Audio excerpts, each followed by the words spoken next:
శ్రీమాత్రే నమః. భగవద్బంధుడా నమస్సుమాంజలి. గురుదేవుల పాదపద్మాలకు శిరసాష్ట నమస్కారాలు. ఈరోజు చెప్పే విషయం ఏమిటంటే కనుక, చాలామంది వ్యాపారంలో ఇబ్బంది పడుతూ ఉన్నారు.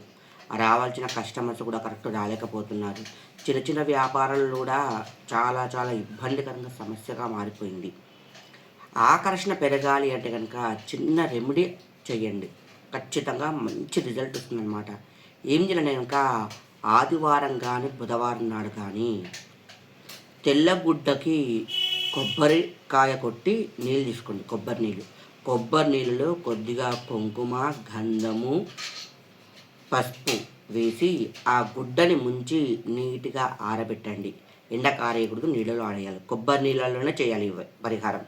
చేసి 5 గోమతి చక్రాలు, 5 లవంగాలు, 5 ఇలాచి, ఎర్ర గురిగింజలు 3, తర్వాత ఒక 3 చిక్కలు కాయిన్స్ ఏవైనా సరే వాడుకలో ఉండేటి వేసి కొద్దిగా తెల్లావాలు అందులో ఉంచి ఇవన్నీ నీట్గా శుభ్రంగా కడిగి తూడ్చి బొట్లతో అలంకరించండి.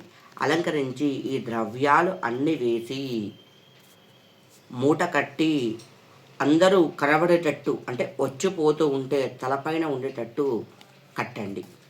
ఖచ్చితంగా మీ వ్యాపారం అనేది దినదినాభివృద్ధి పొందుతూ ఉంటుంది.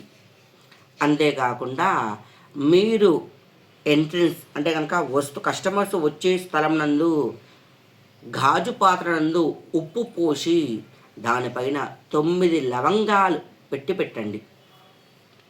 ఖచ్చితంగా మంచి రిజల్ట్ వస్తుంది. ఈ పరిహారం ప్రతి ఒక్కరు కూడా చిన్న చిన్న వ్యాపారాలు, పెద్ద వ్యాపారం చేసే వాళ్ళు కూడా ఆచరించారనుకో, జనాకర్షణ అనేది దినదినాభివృద్ధి పొందుతుంది. శ్రీమాత్రే నమః.